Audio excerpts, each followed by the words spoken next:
परिचय। बच्चों, आज हम तत्वों के वर्गीकरण का अध्ययन करेंगे।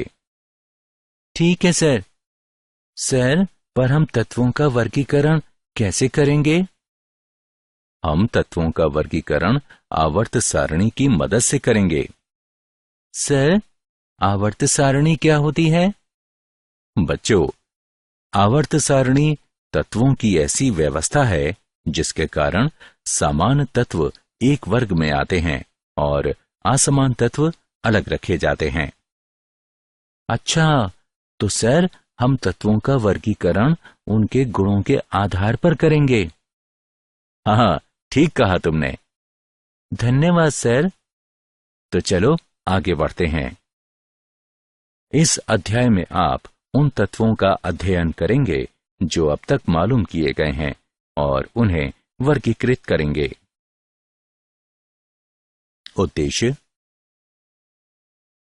इस पाठ के अंत में आप निम्न करने में सक्षम हो जाएंगे: आवर्त सारणी के तत्वों को वर्गीकृत करना, आवर्त सारणी की उत्पत्ति पर विमर्श करना, मेंडलीव की आवर्त सारणी को समझना, आधुनिक आवर्तिता नियम को बताना, 100 से अधिक परमाणु क्रमांक वाले तत्वों के नामकरण को जानना, तत्वों के इलेक्ट्रॉनिक विन्यास पर विमर्श करना, आवर्त सारणी को एसपीडी और एफ ब्लॉकों में विभाजित करना, तत्वों के गुण धर्मों में आवर्तिता को समझना, तत्वों के रासायनिक गुणों में आवर्तिता को समझना।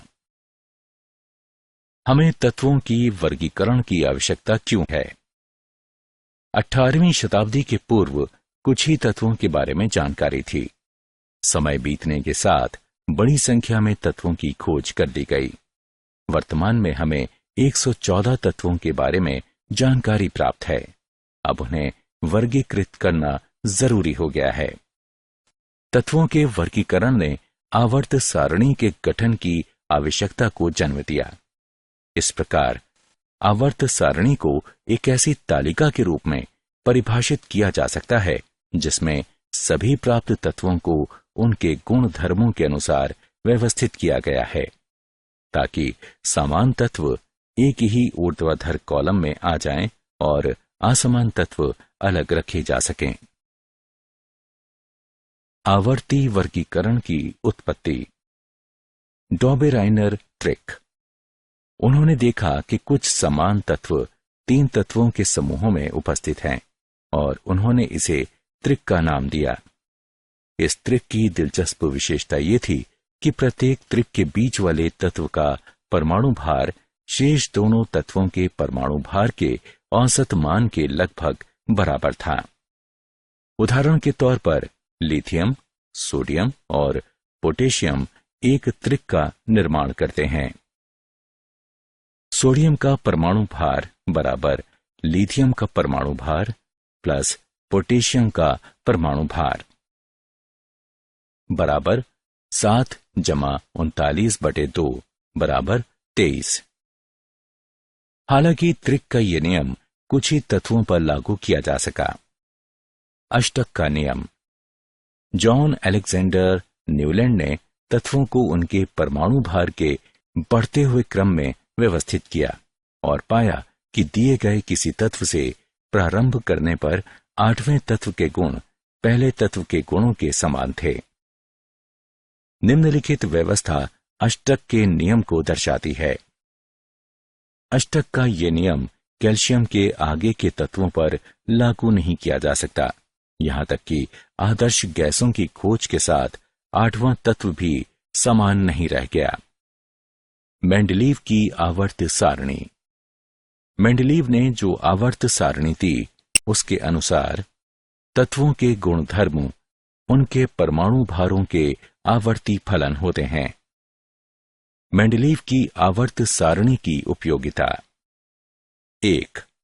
आवर्त सारणी में तत्वों का वर्गीकरण समान गुण धर्म वाले तत्वों को एक समूह में रखकर किया गया है। 2.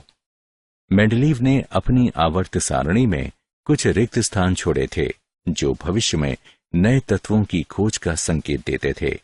कुछ गुणों की प्रगुक्ति भी पूरी निष्पक्ष सटीकता के साथ की गई थी। उदाहरण के तौर पर जब उन्होंने अपनी आवर्त सारणी को प्रस्तावित किया था, गैलियम और जर्मेनियम दोनों तत्वों की खोज नहीं हुई थी। मेंडलीव ने इनका नाम क्रमशः एका एल्यूमिनियम और एका सिलिकॉन रखा था। 3. इस सारणी की मदद से कुछ तत्वों के संदेहास्पद परमाणु भारों को ठीक कर दिया गया। आधुनिक आवर्त नियम और आवर्त सारणी का वर्तमान स्वरूप। आधुनिक आवर्त नियम कहता है कि तत्वों के भौतिक और रासायनिक गुणधर्म उनके परमाणु क्रमांकों के आवर्ती फलन होते हैं। वर्तमान की आवर्त सारणी का स्वरूप दीर्घ है। आवर्त सारणी की क्षैतिज पंक्तियों को आवर्त यानी पीरियड्स कहा जाता है। एक आवर्त में समान बाह्य इलेक्ट्रॉन विन्यास वाले तत्वों को रखा जाता है। पूरी सारणी में 7 आवर्त हैं, जिनके नंबर 1, 2, 3, 4, 5, 6 और 7 दिए गए हैं।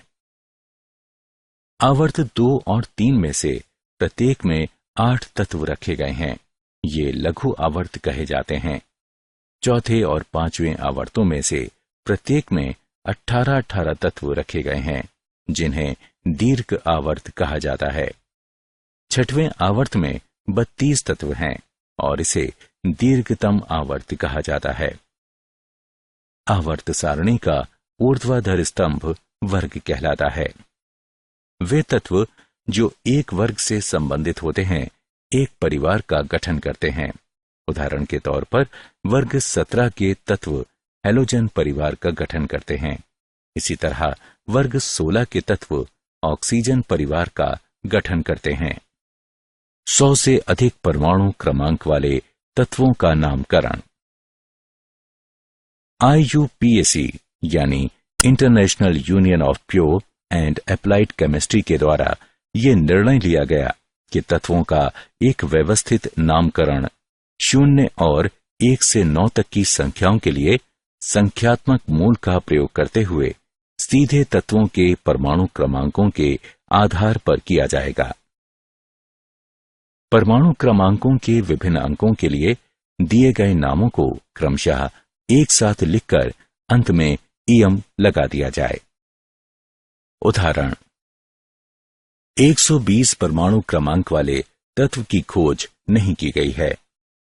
इस तत्व का नाम और प्रतीक क्या होगा? हल। दिया गया परमाणु क्रमांक 120 है, अतः दी गई सारणी के अनुसार 120 के लिए हम अनबाइनिल लिख सकते हैं। उसके बाद ईएम जोड़ेंगे, अतः ये अनबाइनीलियम कहलाएगा और इसका प्रतीक होगा UPN। तत्वों का इलेक्ट्रॉनिक विन्यास और आवर्त सारणी। किसी परमाणु के कक्षकों में इलेक्ट्रॉनों की व्यवस्था उसका इलेक्ट्रॉनिक विन्यास कहलाती है। आवर्त की संख्या तत्वों में उपस्थित संयोजी कोश की मुख्य क्वांटम संख्या को प्रदर्शित करती है। आवर्तों में इलेक्ट्रॉनिक विन्यास। प्रथम आवर्त प्रथम ऊर्जा स्तर जो कि n बराबर 1 है, इसमें इलेक्ट्रॉनों के भराव को दर्शाता है। अब इस ऊर्जा स्तर में केवल एक कक्षक होता है, एक s, इसलिए इसमें 2 इलेक्ट्रॉन रह सकते हैं। इसका मतलब यह भी हुआ कि प्रथम आवर्त में केवल 2 ही तत्व हो सकते हैं। दूसरे आवर्त में इलेक्ट्रॉनों के भराव द्वितीय ऊर्जा स्तर जो कि n बराबर 2 है, इससे शुरू होता है। इसमें केवल 4 कक्षक होते हैं, एक 2s और 3 2p, जो 8 इलेक्ट्रॉनों को रख सकते हैं। अतः दूसरे आवर्त में 8 इलेक्ट्रॉन होते हैं। तीसरे आवर्त n बराबर 3 में इलेक्ट्रॉनों के भराव 3s कक्षकों में होता है। अतः 3s और 3p कक्षकों में इलेक्ट्रॉनों का लगातार भराव तीसरा आवर्त बनाता है।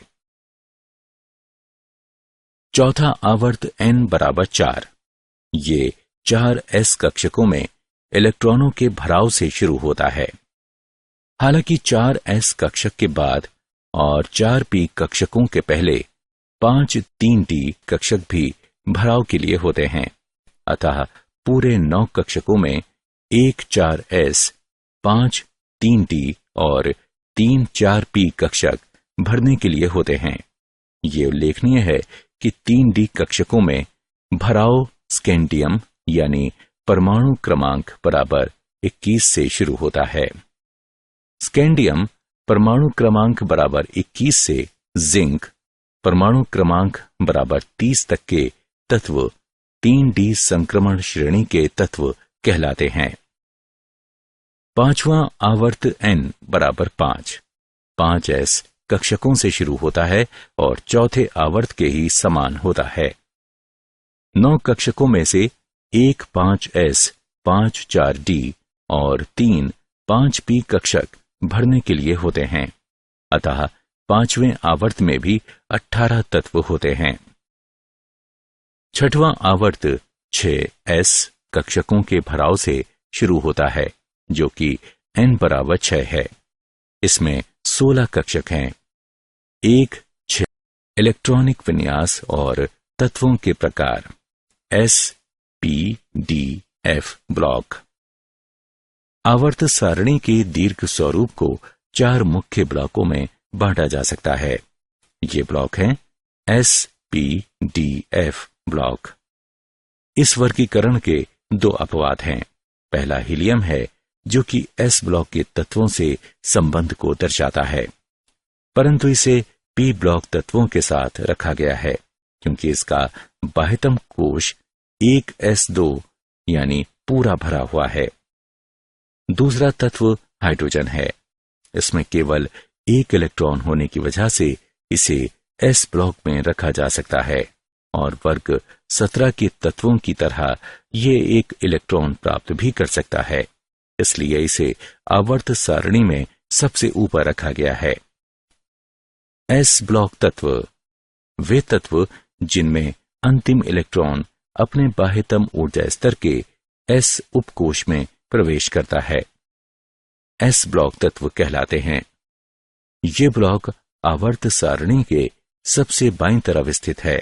इसमें वर्ग 1 और 2 के तत्व शामिल हैं।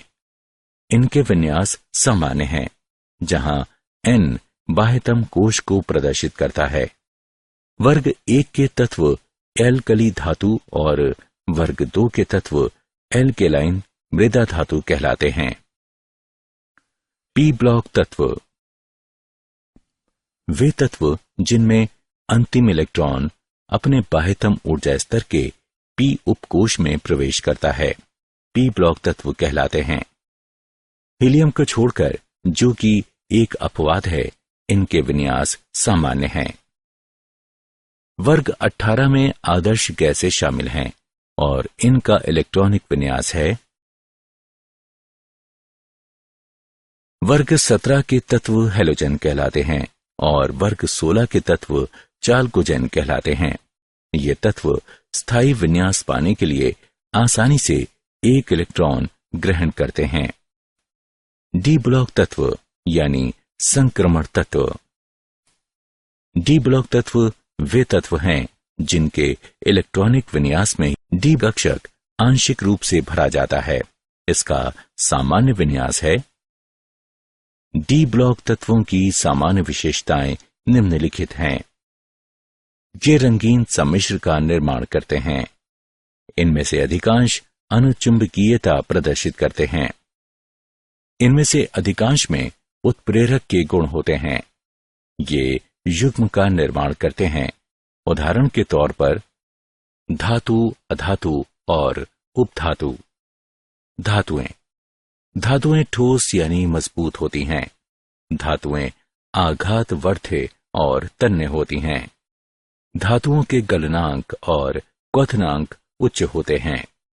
धातुएं ऊष्मा और विद्युत की सुचालक होती हैं। धातुएं पॉलिश करने पर चमक उठती हैं। अधातुएं भंगुर होती हैं। अधातुएं ऊष्मा और विद्युत की अल्पचालक होती हैं। वे तत्व जो धातुओं और अधातुओं दोनों के गुण प्रदर्शित करते हैं उपधातु कहलाते हैं। तत्वों के गुण धर्मों में आवर्तिता। भौतिक गुणों की प्रवृत्तियां। क परमाणु त्रिज्या। परमाणु त्रिज्या को परमाणु के नाभिक के केंद्र से इलेक्ट्रॉनों के बाह्यतम कोश के बीच की दूरी के रूप में परिभाषित किया गया है। परमाणु की त्रिज्या को निम्नलिखित कारणों से सही परिकलन संभव नहीं है। अलग किए जाने के लिए परमाणु बहुत छोटा है। किसी परमाणु की प्रायिकता वितरण उसके आसपास उपस्थित अन्य परमाणुओं से प्रभावित हो जाती है। परमाणुओं का आकार एक दूसरे से जुड़ने वाले आबंधों की अवस्था के अनुसार बदल जाता है। यदि सहसंयोजक अणुओं के दो परमाणु एकल बांध द्वारा जुड़े हुए हैं तो हम नापेंगे सहसंयोजक त्रिज्या को। समान परमाणु जो एकल आबंध द्वारा जुड़े हुए हैं उनके नाभिक के केंद्रों के बीच की दूरी के आधे भाग के रूप में परिभाषित किया जाता है। धातुओं के लिए हम धात्विक या क्रिस्टल त्रिज्या को नापेंगे। इसे धातु कोरों के दो संलग्न परमाणुओं के बीच की अंतरानाभिकीय दूरी के आधे भाग के रूप में परिभाषित किया जा सकता है। किसी परमाणु की धात्विक त्रिज्या हमेशा उसकी सहसंयोजक त्रिज्या से बड़ी होती है, क्योंकि धात्विक बंध सहसंयोजक बंध की तुलना में कमजोर होते हैं। आयनी त्रिज्या। जब उदासीन परमाणु इलेक्ट्रॉन लेता या खोता है तो आयन का निर्माण होता है। इलेक्ट्रॉन निकल जाने पर धनायन बनाता है, जबकि इलेक्ट्रॉन मिल जाने पर ऋणायन बनाता है। आयनों के नाभिक के बीच वह प्रभावी दूरी जिसमें वे आयनिक बंध के प्रभाव में रहते हैं आयनिक त्रिज्या कहलाती है। महत्वपूर्ण बिंदु। धनायन की त्रिज्या अपने जनक परमाणु की त्रिज्या से कम होती है। ऋणायन की त्रिज्या अपने जनक परमाणु की त्रिज्या से अधिक होती है। जब आयनों में इलेक्ट्रॉनों की संख्या समान किंतु नाभिकीय आवेश की मात्रा अलग होती है तो ये सम इलेक्ट्रॉनी आयन कहलाते हैं।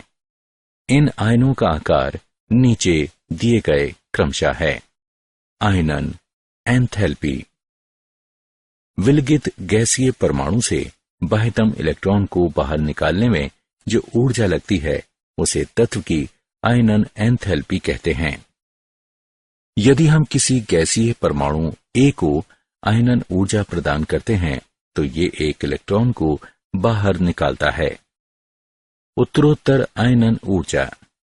गैसीय परमाणु से एक बार जब इलेक्ट्रॉन पृथक हो जाता है तो धनात्मक आयनों से एक के बाद एक दूसरे और उत्तरोत्तर इलेक्ट्रॉनों के पृथक होने की संभावना होती है। उदाहरण,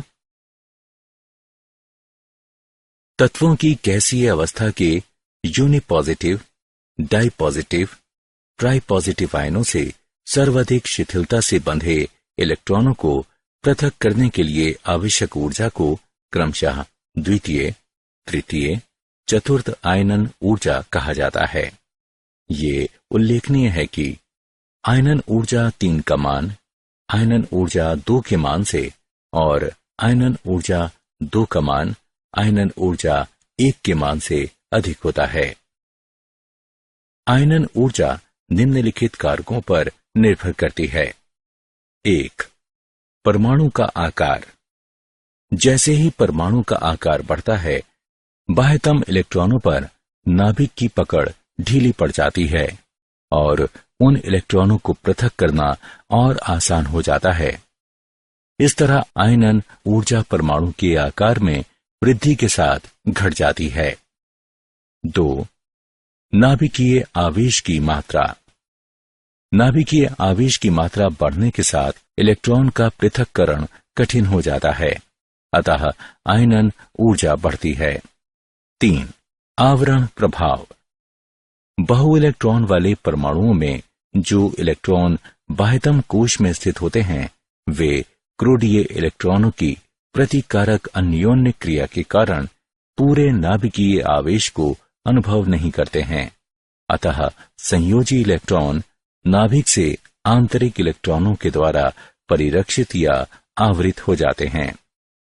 इस प्रभाव को आवरण प्रभाव कहते हैं।